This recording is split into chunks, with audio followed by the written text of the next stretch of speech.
요한복음 1장 12절 하나님의 자녀라는 제목으로 말씀 나눕니다. 우리 한 절의 말씀 우리 다 같이 합독합니다. 시작. 영접하는 자 곧 그 이름을 믿는 자들에게는 하나님의 자녀가 되는 권세를 주셨으니. 아멘. 영접하는 자 곧 그의 이름을 믿는 자들에게는 하나님의 자녀가 되는 권세를 주셨으니 그랬습니다. 우리가 주님을 영접한 것은 이제 하나님의 자녀가 된 것인 줄로 믿습니다. 아멘이시죠? 우리가 주님을 영접하는 것은 하나님의 자녀가 된 것이다. 자, 우리가 좀 생각을 해야 되는 것은 우리가 구원을 받고 우리가 중생 거듭났다 합니다. 그죠? 근데 그것을 성경은 왜 가족의 관계와 비유할까? 그죠? 우리가 하나님의 자녀가 되었습니다. 자녀가 되었습니다. 그러니까 예를 들면 우리가 구원을 받아서 더 능력 있는 자나 또 더 의로워졌다 이렇게 말하지 않고 자녀가 되었다는, 물론 우리가 능력도 있고 의로워졌습니다만은 성경은 그것을 자녀가 되었다. 자녀가 되었다. 자녀에게서 가장 중요한 건 무엇을 자랑하는 거죠? 신분을 자랑하는 겁니다. 우리 구원의 가장 중요한 근거는 우리가 하나님 앞에 자녀된 신분이 우리에게 주어진 거라는 거죠. 그래서 그걸 권세다 그럽니다. 하나님의 자녀가 된 것은 우리의 신분이 달라진 것입니다. 신분이 달라진 것이다. 저는 오늘 하나님의 자녀가 된 것이, 우리의 신분이 달라진 것이 얼마나 귀한 일인지 우리가 함께 세 가지 우리가 함께 생각하면서, 오늘도 우리가 구원을 받았다는 것은, 또 흔히 우리가 거듭났다는 것은 내가 달라진 것이, 자꾸 이렇게 확인하려고 그러니까 내가 얼마나 달라졌는가, 내가 능력이 있어졌는가, 이런 확인을 자꾸 하면서 그 확인은 당연히 실패할 수밖에 없죠, 여러분. 그렇죠? 그러나 우리가 확인해야 될 것은 구원받은 이후에 나의 능력이 문제가 아니고요, 내 신분이 달라진 거라는 거죠. 내 신분이 달라진 것이다. 첫 번째는 우리가 하나님의 자녀가 되었다는 건 뭐죠? 이제 하나님과 나와의 관계가, 우리 구원받은 것이 더 이상은 취소될 수 없는 관계입니다. 더 이상 취소가 될 수 없는 관계라는 거죠. 자, 요한복음 1장 13절입니다. 다 같이 시작. 이는 혈통으로나 육정으로나 사람의 뜻으로 나지 아니하고 오직 하나님께로부터 난 자들이니라. 아멘. 영접하는 자 곧 그 이름을 믿는 자들에게는 하나님의 자녀가 되는 권세를 주셨는데, 이는 혈통으로나 육적으로나 사람의 뜻으로 나지 아니하고 오직 하나님께로부터 난 자들이다. 즉 우리가 구원을 받은 것은 하나님으로부터 태어난 자들이다. 구원은 우리가 구원의 교리를 깨달았기 때문에 구원받은 거거나, 구원은 우리가 예수님을 선택했기 때문에 구원받은 게 아닙니다. 우리는 믿음으로 구원받는다는 말을 자꾸 하는데, 그건 내가 믿었기 때문에 구원받은 게 아니에요.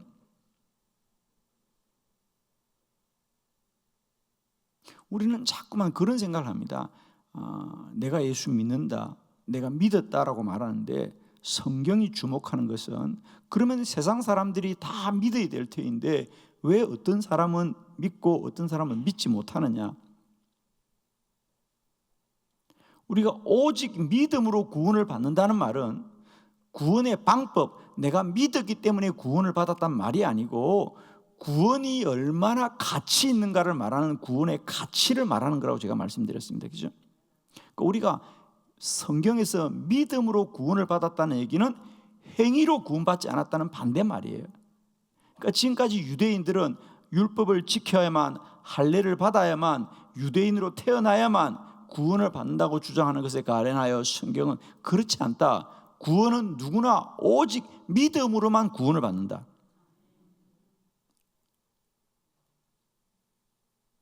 그건 행위로가 아니라는 거죠. 행함으로가 아니라는 겁니다. 주님을 믿기만 하면 된다는 건데, 그 믿음은 방법이 아니라 은혜라는 거죠. 은혜. 행함이 아니라는 겁니다.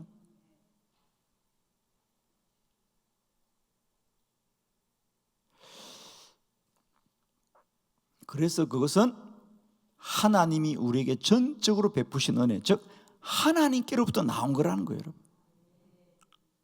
하나님이 우리를 용서해 주었기 때문에 구원받은 것이지, 우리가 우리의 죄값을 다 치룬 것이 아니라는 거죠. 우리가 죄인으로 태어났는데 지금까지 우리가 열심히 살아서 이제는 그 죄값이 다 없어졌는가? 그래서 구원받은 게 아닙니다. 오직 구원은 하나님께로부터 난 것이라. 하나님이 용서해 주었기 때문에 구원받은 것이지, 그 외에는 다른 근거가 없죠.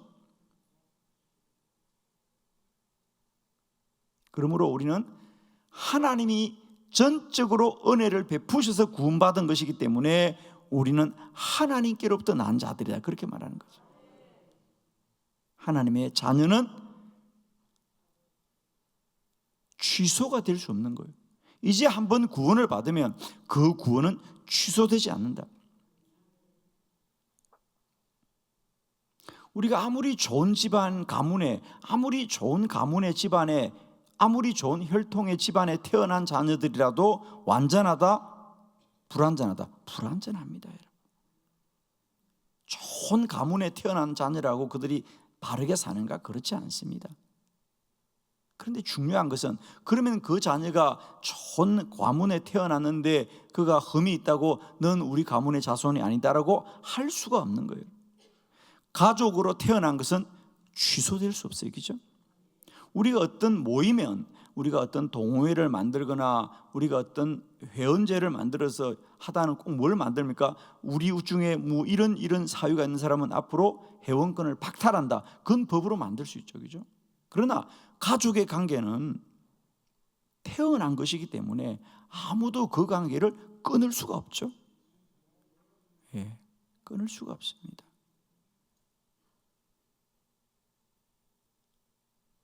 그러므로 우리가 꼭 구원받은 자들이 마음에 새겨야 될 것은 뭐냐? 하나님의 자녀가 된 것은 그 무엇으로도 끊을 수 없는 관계라는 거예요. 친구, 우정이 아무리 깊어도 그 우정도 깨어집니다, 여러분. 우리가 누군가가 아무리 뜻이 맞았어?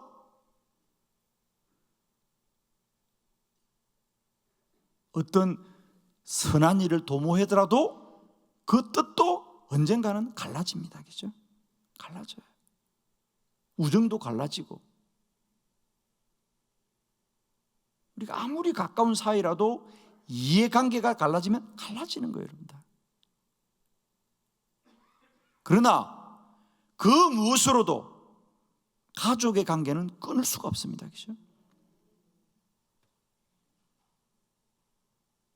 흔히 우리가 피는 물보다 진하다 그러는, 물이라는 것은 세상의 관계를 말하겠죠. 그러니까 우리가 한번 태어난 관계는 무엇으로도 끊을 수가 없겠죠. 끊을 수가 없습니다.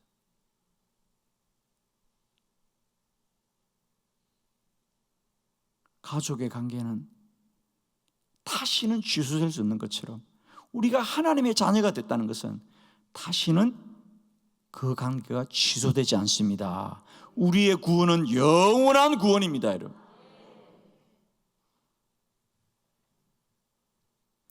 성도들에게서 가장 큰 함정, 넘어짐이 뭐냐면 구원에 관한 의심입니다. 하나님이 나를 버리셨는가? 이런 우리 구원에 관한 의심, 함정이 참 많습니다. 우리가 살아가다가 때로는 힘들고 어려우면 하나님이 나를 버리셨는가? 아니면 내 구원이 완전하지 않는가? 좀 더 다른 방법이 필요한가? 이런 생각을 참 많이 합니다. 사랑하는 성도 여러분, 우리의 구원은 완전합니다. 온전합니다. 이미 다 이루어진 관계입니다. 다시는 내 구원이 취소될 수 없습니다. 거기서부터 문제가 풀려야 돼요. 그죠? 어제도 제가 전화를 받는데 어느 집사님이 사는 게 너무 힘드니까, 그죠? 자기는 믿음으로 바르게 살았는데 사는 게 너무 힘들어요. 하는 일마다 자꾸만 이상하게 어려워지는 것, 그죠? 그 처음에는 좀 더 내가 이 고난이 내게 유익하겠지, 그런 생각을 누구나 합니다. 그런데 여러분, 그런 것도요, 작은 고난은 그런 생각을 하지만요, 너무 큰 고난이 오면요, 고난의 유익이다, 이런 것도 벗어납니다. 이런 사실은 벗어나요. 오죽하면 엘리야도, 그죠? 선지자 엘리야도 하나님 나를 데려가 주세요. 죽고 싶다는 겁니다. 하나님은 물론 엘리야야, 너는 혼자가 아니야. 나는 너를 늘 함께하고 있다고 말씀해 주는 것처럼, 어제도 어느 집사님이 사는 게 너무 힘이 드니까 하나님이 나를 버린 것 같아요. 이건 성도에게서는요, 엄청난 위기거든요, 신앙에. 제가 그랬어요. 제가 그분의 얼굴을 본 적도 없고 제가 그분을 전혀 몰라요. 그러나 그분이 집사님이니까, 구원받았다니까 나는 자신 있게 말합니다. 집사님, 하나님은 결코 집사님을 버리지 않습니다, 여러분. 왜? 자녀이기 때문에. 저는 그분을 보고 얘기하는 게 아니에요. 그분을 제가 알아서 얘기하는 게 아니고요. 저는 그분을 전혀 모르지만 분명히 아는 건 뭐냐? 그분이 구원받은 사람이기 때문에 저는 자신 있게 말할 수 있는 거예요. 왜? 그분의 구원은 그분의 어떤 어려움으로 구원받은 게 아니고 그분이 믿는 하나님, 나의 하나님이고 그의 구원이 나의 구원이기 때문에 확신할 수 있는 건 이겁니다. 하나님은 결코 그의 자녀들을 버리지 않습니다.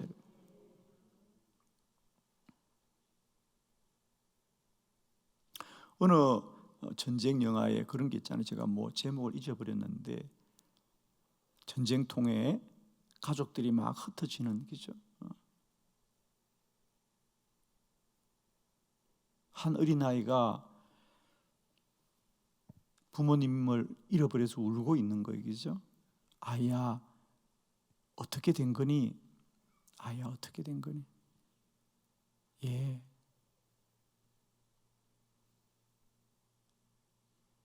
부모님이 저의 손을 놓았어요.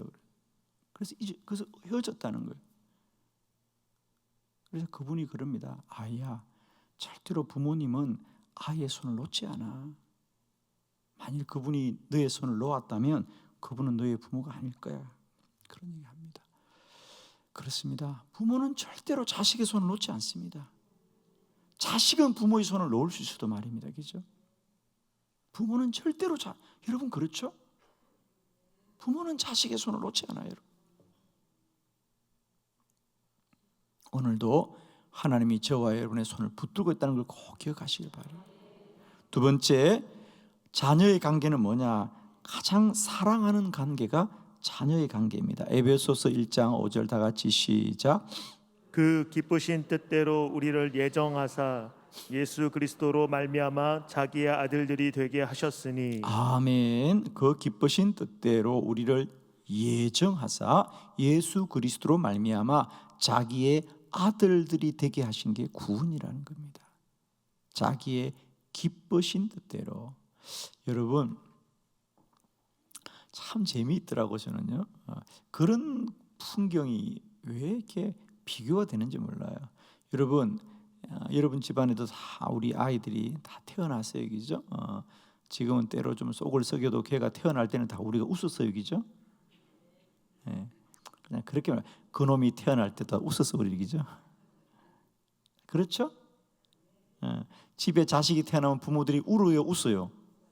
웃어요. 자식은 울어요, 웃어요? 그 집안도 마찬가지인가 보네. 참 재미있죠. 애가 태어나면요, 부모들은 다 같이 웃어요. 그런데 애는 울어요.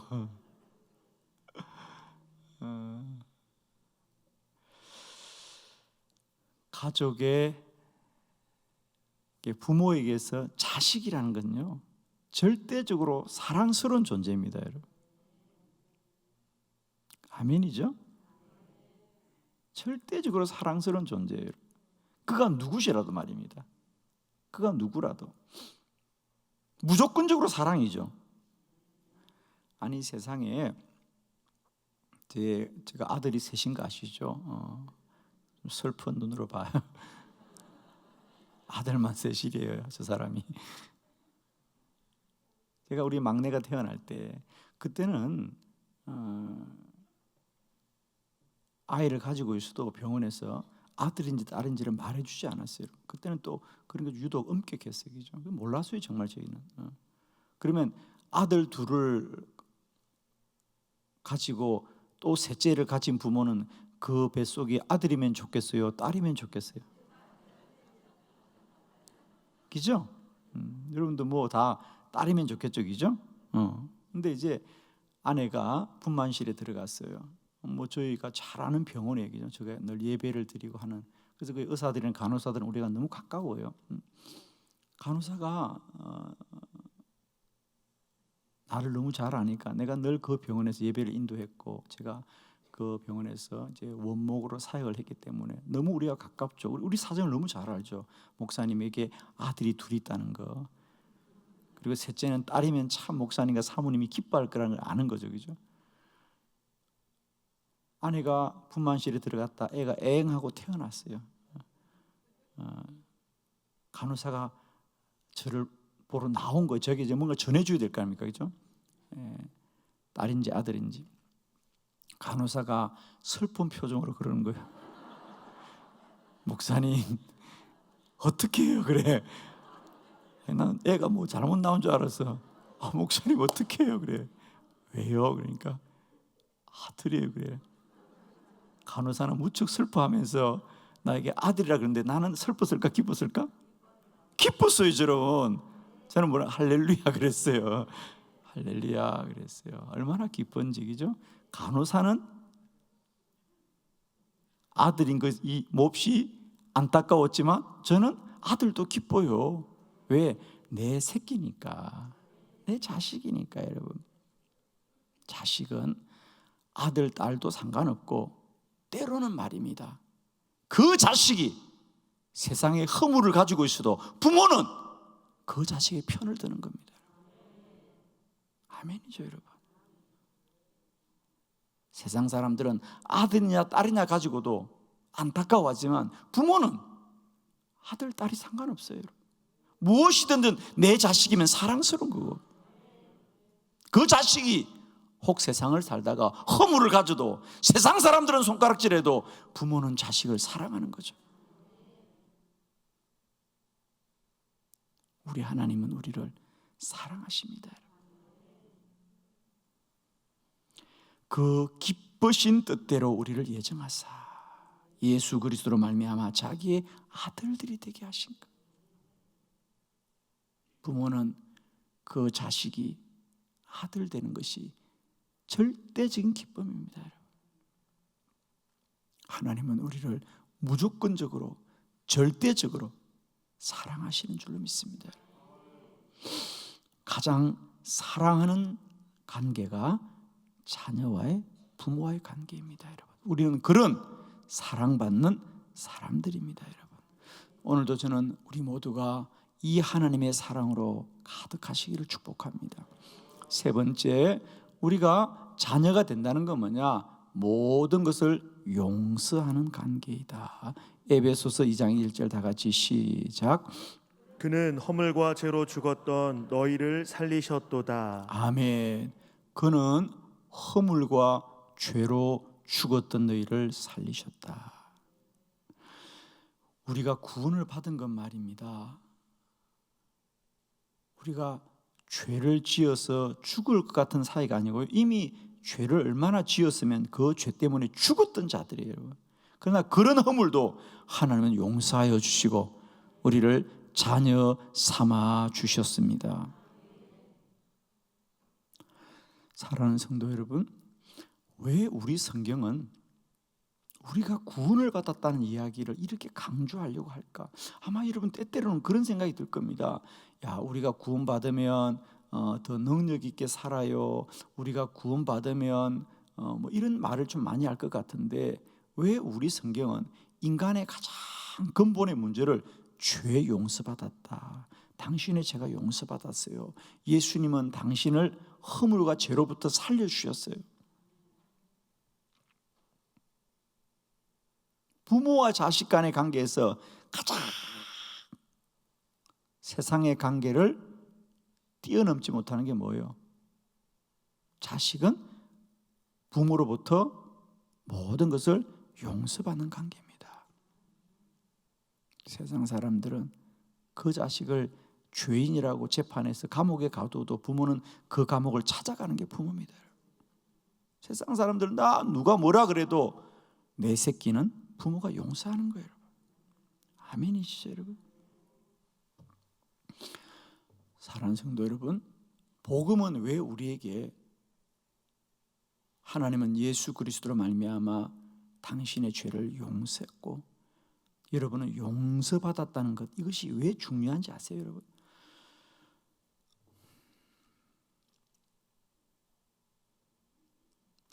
인간의 모든 문제의 근원, 인간이 살아가면서 가시는 모든 문제의 근원은 어디에 있느냐? 그건 바로 인간이 근원적으로 갖고 있는 죄에 대한 죄책감이라는 거예요. 인간이 근원적으로 가지는 불안이 뭐냐? 사람들이 불안합니다. 정도의 차이는 있지만요, 불안감을 다 가지고 살아요. 그 불안감이 크면 우울증이라든지 그런 심각한 질병이 되는 거죠. 그러나 그 불안감을 이기면 우리가 주님 안에 행복하게 살아갑니다. 사람이 가진 근원적인 문제는 하나님이 신 앞에서의 부끄러움이에요. 절대적입니다. 예를 들면 도둑은 잠을 못 잡니다, 여러분. 도둑질하고도 잠을 불안하니까 들킬까 봐. 그런데 인간의 허물이 그런 부끄러움만 있겠습니까? 예를 들면 최근에 우리 자녀들이 참 우리가 생각지도 못한 그런 고통을 많이 겪어요, 그죠? 최근에 우리 자녀들의 가장 큰 문제가 뭡니까? 중독입니다, 그죠? 여러 가지 중독이죠. 게임 중독, 미디어 중독, 알코올 중독, 더 나아가 서양에서는 뭐죠? 마약 중독이라든지 여러 가지, 도박 중독이라든지. 이거 정말 무서운 병이거든요.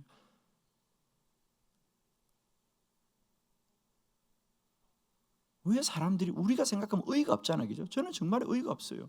사람들이 왜 그런 데 힘을 쓰고 돈을 쓸까? 참 저는 이해가 안 돼요. 이런 이해가 안 되죠, 그죠? 근데 사람들은 그게 목숨을 걸어요.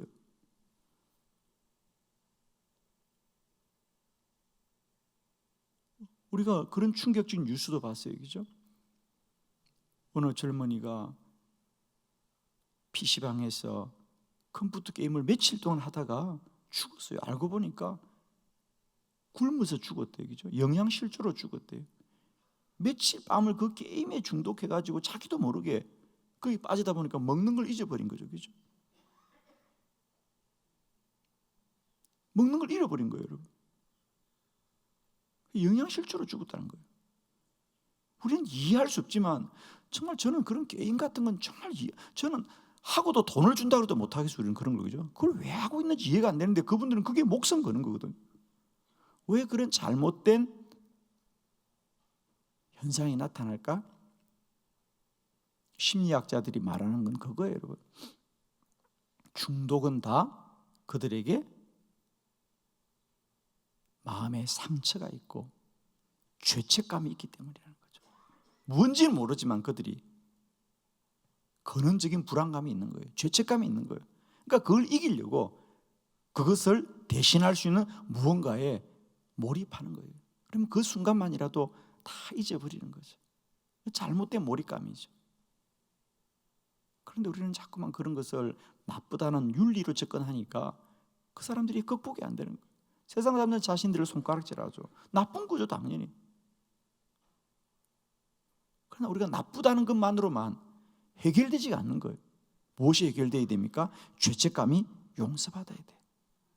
그 마음의 상처가 치유가 돼야 돼. 내가 주님 앞에 구원받았다는 확신이 생겨나야 죄책감을 이기는 거예요. 여러분은 이미 구원받은 마음의 기쁨이 충만하기 때문에 다른 것으로 그런 유혹이 없잖아요, 우리는. 그죠? 그런데 아직도 구원받지 못한 사람들은 그 죄책감을 뭔가 대신해야 되는 거죠. 다른 걸로 대신하려고 하는 거예요. 그러니까 우리는 이해가 되지 않는, 정말 우리는 이해가 되지 않죠. 그죠? 왜 사람들이 그런 것에 몰입하는지. 그러나 그분들은 그 순간이 자신들의 죄책감을 잠시라도 잊게 한다는 거죠. 인간의 모든 근원적인 문제는 이 죄를 용서받지 못한 죄책감으로부터 다 나오는 겁니다. 그러므로 우리가 이미 우리는 나의 죄가 구원받고 너의 죄가 구원받고 우리 모두 구원받았다는 것이 얼마나 감사한지. 구원받은 분만 아멘 합시다, 여러분. 아멘이죠.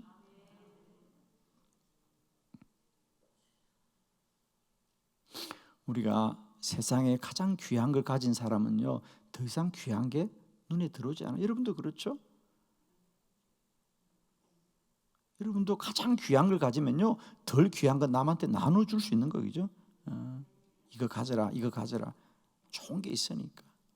그와 같이 우리가 내 인생의 가장 근본적인 구원을 받으면요, 거기서부터 사람은 중요하지 않은 것들의 마음을 내려놓을 수 있어요. 뭐가 중요하다고 얘기죠? 우리는 구원받았는데. 할렐루야. 우리는 세상에 가장 큰 복을 받은 자들이다. 아멘이죠, 여러분. 그죠? 정말 아멘입니다, 여러분. 여러분에게 날마다 때마다 이 구원의 확신을 가지고 나의 구원은 취소될 수 없는 것입니다. 우리는 가장 사랑받는 존재입니다. 우리는 모든 죄로부터 용서받았다. 아멘이시죠? 기도드리겠습니다.